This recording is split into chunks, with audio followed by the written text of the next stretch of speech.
جی دوسرا سوال مختصر آپ سے عرض کروں کہ یہ جرمنی میں بالخصوص یہاں پہ عیسائی قبرستان میں مسلمانوں کے لیے انہوں نے تھوڑا سا جگہ مختص کی ہوئی ہے، تو ایسے جگہوں قبرستان میں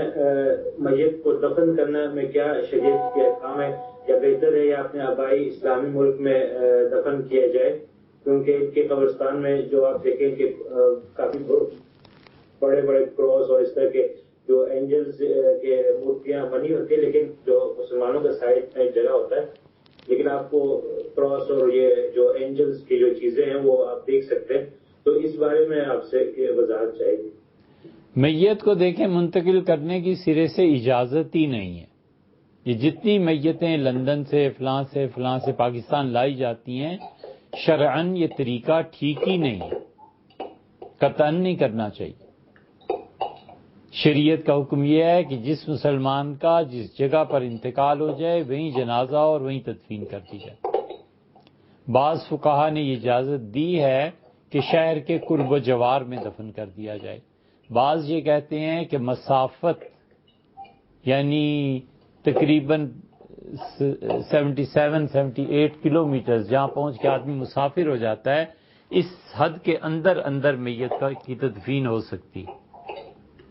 یہ فقہا کی مختلف آراء ہیں، لیکن اس کا تو کوئی بھی قائل نہیں ہوا کہ میتوں کو وہاں سے اٹھا کر یہاں لایا جائے اور یہاں سے یہاں لایا جائے۔ یہ منع ہے۔ اس لیے جرمنی ہو یا کوئی بھی ملک ہو، مسلمانوں کو اپنے قبرستان بنانے پڑیں گے، وہیں تدفین کرنی پڑے گی، اور پھر اپنی تدفین کے لیے اچھی جگہ کا انتخاب کرنا، کسی صالح آدمی کے قرب و جوار میں دفن ہونا، کسی صالح آدمی کے قبرستان میں دفن ہونا، یہ بہت بڑی نیکی اور شرف کی بات ہے، کیونکہ اللہ کی رحمت اس انسان کے شامل حال ہوتی ہے اور اللہ تعالیٰ مہربانیاں فرماتے ہیں۔ اپنی قبر کے لیے اچھی جگہ کا تلاش کرنا، یہ اب یہ نئے مسلمان ہوئے، پتہ نہیں پہلے ان کا دین کیا تھا، کہ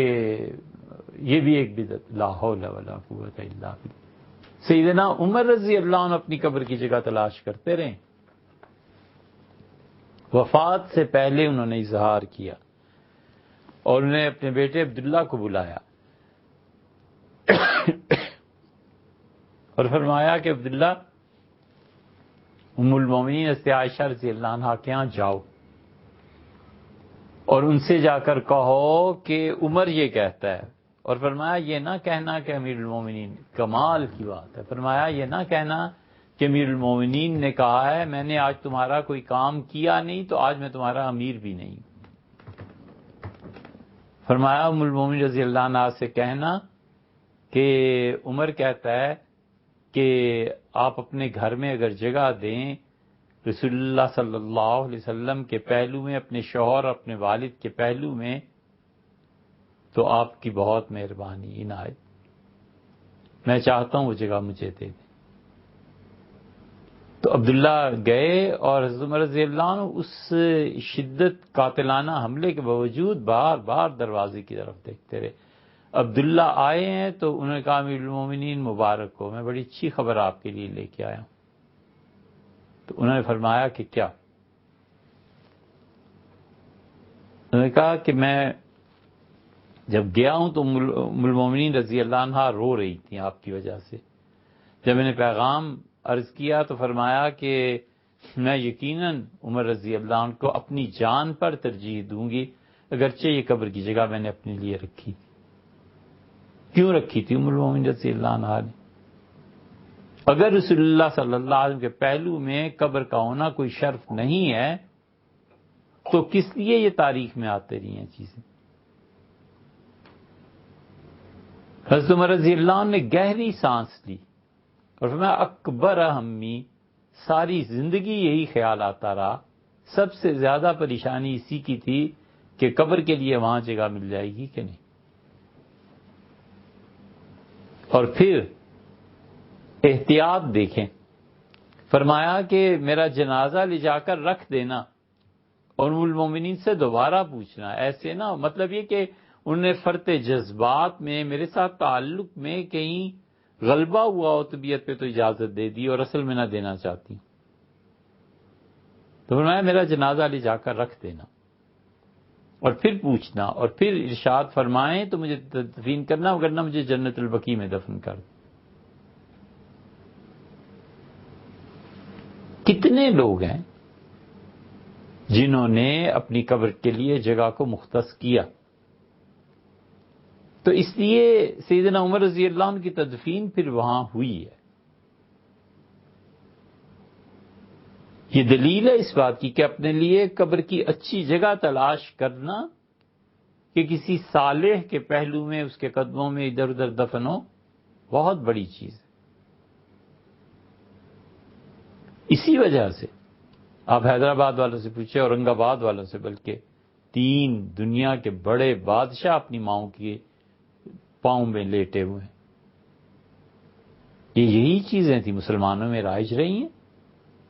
اس لیے الگ قبرستان اپنا بنائیں، اور جو یہ لاشوں کا لانا اور لے جانا ہے نہیں کرنا، پیسہ بھی خام خواہ خرچ کرنا ہے،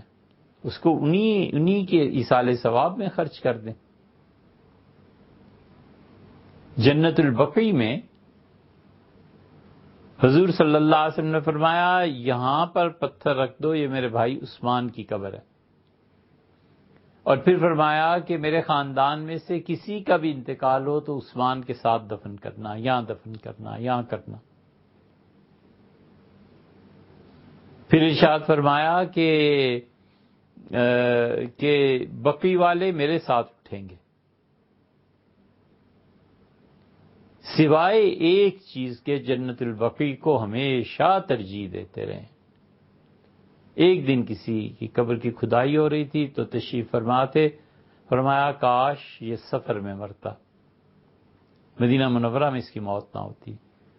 تو صحابہ رضی اللہ عنہ حیران ہوئے کہ مدینہ جیسی پاک زمین، حضور صلی اللہ علیہ وسلم نے فرمایا دیکھو جو مسافر ہوتا ہے نا سفر میں مرتا ہے تو اللہ تعالیٰ فرشتوں کو کہتے ہیں کہ دیکھو میرے بندے کو کہاں پیدا ہوا تھا، اس سے لے کر اس زمین کو ناپو جہاں اس کا انتقال ہوا ہے، اور یہ سارا اتنا بڑا ٹکڑا اس کو جنگل میں دے دو، اس کو جنت میں دے دو کہ یہ میرا بندہ مسافرت کی حالت میں اس کا انتقال ہو گیا، مسافر تھا انتقال ہو گیا۔ تو مسافر کون پوچھنے والا ہوتا ہے، کون اتنا اہتمام کرنے والا ہوتا ہے؟ اس پہ فرمایا تھا کہ مدینہ منورہ سے بہتر اس کیا ہے قبر جہاں سے وہ اسے تدفین کرتے ہیں، تو مولد سے لے کر مدفن تک یہ زمین اللہ اسے جنت دے دیتا ہے،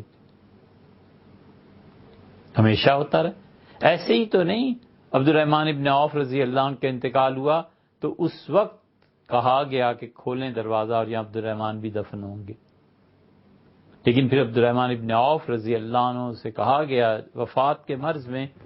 کہ آپ کے لیے حضور صلی اللہ علیہ وسلم کے پہلو میں جگہ دیں گے، ہم نے بندوبست کر لیا، اور ہو بھی جاتا۔ ام المومنین رضی اللہ عنہ حیات تھی ان کی، وہ تو بعد میں ان کا انتقال ہوا ہے، کئی سالوں کے بعد۔ ام المومنین رضی اللہ عنہ کا انتقال 58 میں ہوا ہے،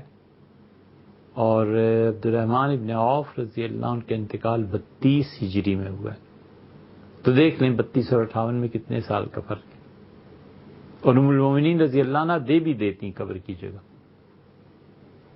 عبد الرحمن ابن عوف رضی اللہ عنہ سے جب کہا گیا وفات سے پہلے کہ حضرت وہاں آپ کی قبر ہے، تو انہوں نے کہا یہ نہ کرنا، میں اور سعد ہم دونوں احد میں شرکت کے لیے آ رہے تھے،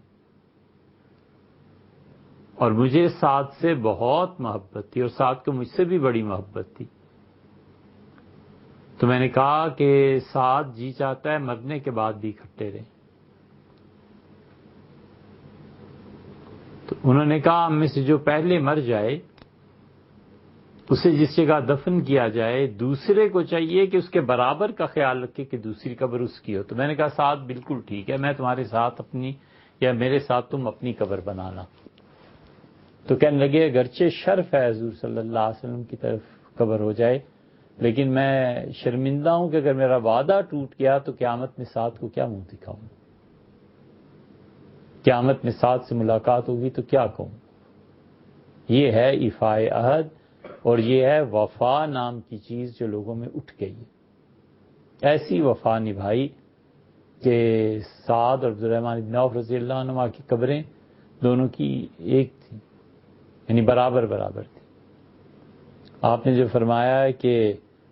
سوال مختصر کرتا ہوں اور معذرت چاہتا ہوں، آپ کو معذرت نہیں کرنی چاہیے، میری حالت یہ ہے کہ جواب مختصر نہیں ہو سکتا،